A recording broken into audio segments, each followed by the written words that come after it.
Em PG, assim como em PA, eu também consigo retirar algumas propriedades, dizer algumas propriedades que vão me ajudar na hora de resolver problemas e mais profundamente para vão participar essas propriedades vão participar das demonstrações de algumas fórmulas utilizadas. Apesar de eu não entrar aqui nas demonstrações para ficar mais direto, é, essas propriedades elas ajudam os matemáticos a demonstrarem algumas das fórmulas que nós utilizamos tanto em PG, no caso as propriedades de PG, e as fórmulas de PA, no caso das propriedades de PA.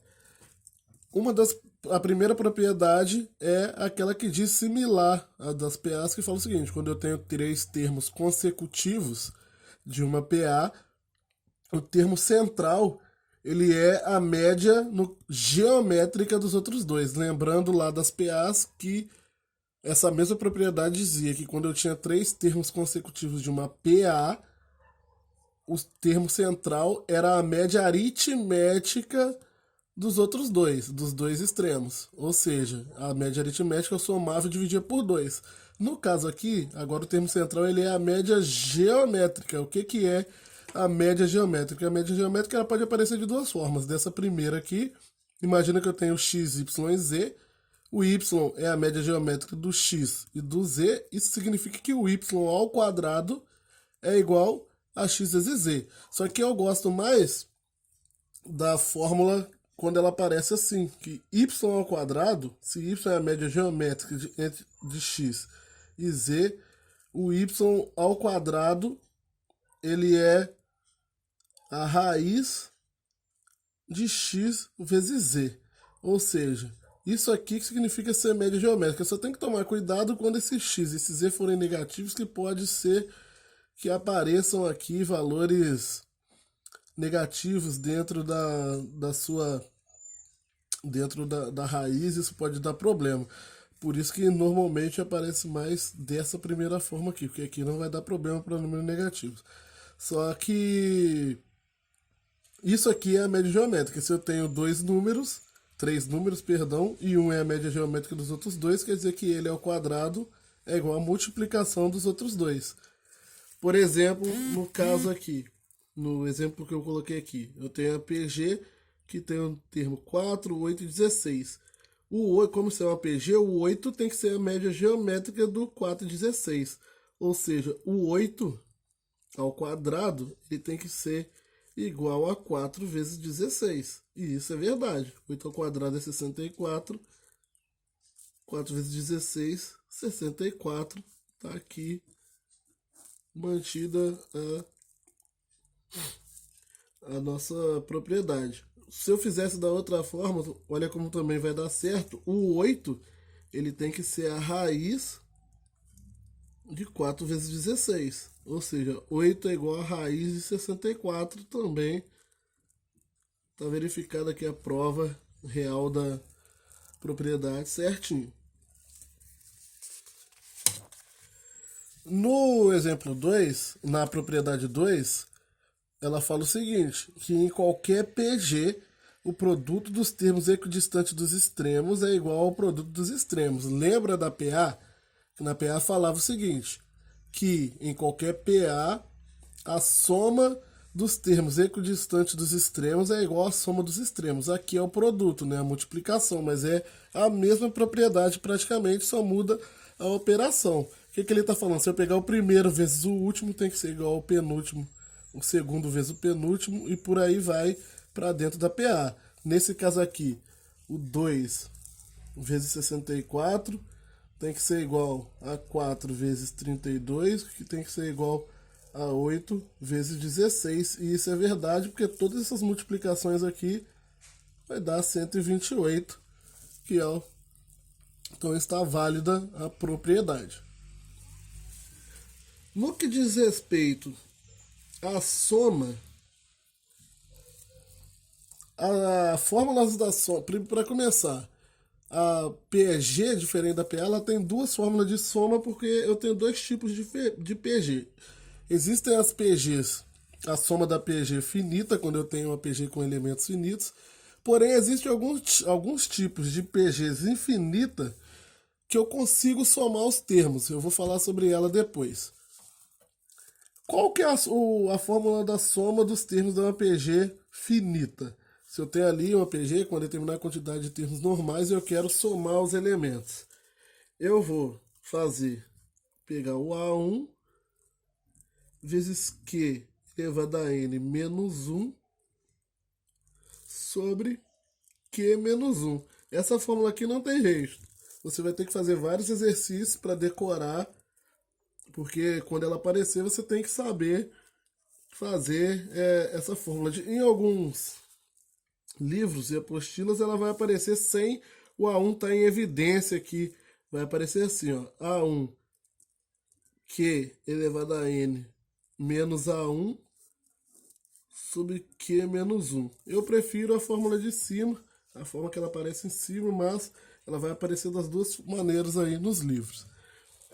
Queria dar mais uma atenção para essa daqui, que costuma trazer problema. Quem são essas PGs infinitas que eu consigo somar os termos? Primeira coisa que você deve fazer aqui é o seguinte: como é que eu consigo somar números infinitos? Se são infinitos números e nunca acaba, como eu vou conseguir somar?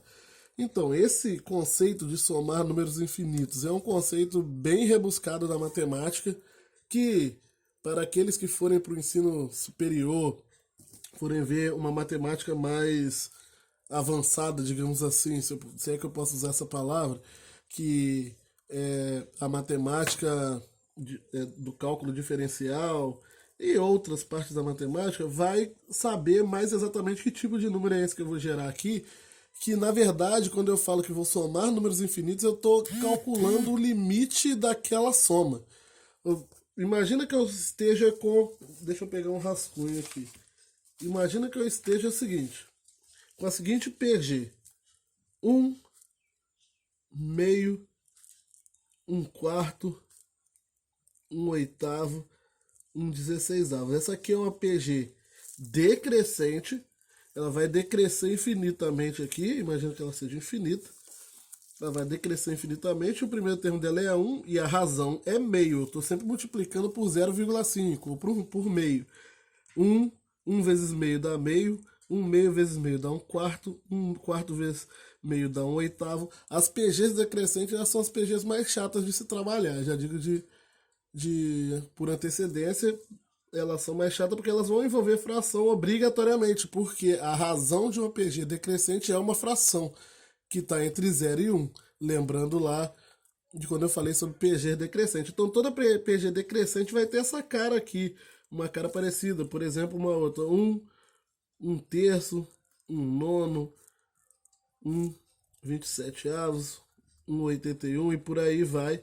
Também uma PG decrescente. Eu estou sempre começando de 1 aqui para facilitar, mas não precisava ser 1 não, poderia ser qualquer termo aqui. Por exemplo, 5 terços, 5 nonos, 5 27avos. Ou seja, comecei do o A1 é 5 e a razão é 1 terço. O A1 é 1 e a razão é 1 terço. O A1 é 1 e a razão é meio. Esse tipo de PG aqui, que são as PGs que eu consigo descobrir qual é a soma delas, mesmo se elas forem infinitas. Na verdade, o que eu estou descobrindo não é exatamente a soma, como eu já disse antecipadamente, é o que nós chamamos de limite. Qual é o limite da soma dessas PG aqui, para onde, quando eu começo a somar esses valores, o valor final está sempre se aproximando de um determinado ponto, de um determinado valor. Ele nunca, teoricamente, irá alcançar aquele valor, mas ele sempre vai chegar próximo, o mais próximo possível daquele valor, quanto mais eu for somando. Por exemplo, a primeira. Imagina uma reta que vai do 1 ao 2. Agora imagina o seguinte, vai do 0 ao 2, perdão. Vai do 0 ao 2. Um pedaço da reta real. Agora imagina o seguinte, eu peguei o 1, tá aqui. O meio vai estar mais ou menos esse pedaço aqui. 1 quarto vai ser metade do meio, vai estar aqui. 1 oitavo, 1 16, 1 80, 1 32 e por aí vai. Quando eu estou somando esses valores aqui, se eu olhar para o segmento de reta que vai do 0 ao 2, na verdade eu estou somando algo parecido com isso aqui. Peguei o pedaço que vale 1, mais o pedaço que vale meio, mais o pedaço que vale 1 quarto, mais o pedaço que vale 1 oitavo. E você tá vendo que se eu for somando esses segmentos, eu tô aproximando do 2, mas ele nunca vai chegar no 2 ali, e nunca vai encostar no 2, mas ele vai se aproximar de acordo com o que eu for somando aqui. Por exemplo, 1/256 vai ser um pedacinho pequenininho. É a continuação lá na frente aqui, é o oitavo termo dessa PG, né? É um pedacinho pequenininho, vai estar lá na frente, ele vai se aproximar do 2, mas nunca vai chegar. Isso significa que o limite dessa soma aqui, ele seria o 2. Se tá caminhando pro 2, mas nunca vai chegar nele. E esse tipo de soma que nós chamamos, e esse tipo de conceito que nós chamamos de soma infinita, que é mais para frente, para quem tiver mais curiosidade de saber, procure sobre limites. E para calcular o limite ou a soma infinita de uma PG infinita, ou a soma de uma PG infinita, basta fazer o A1 sobre 1 menos Q. E com isso você vai conseguir calcular para onde está indo essa soma de uma PG infinita. Isso aqui você só vai usar de novo com PGs decrescentes. Você não consegue fazer isso para uma PG crescente, porque a PG crescente não tem como você definir um limite para ela. Ela vai crescer infinitamente mesmo. Ok?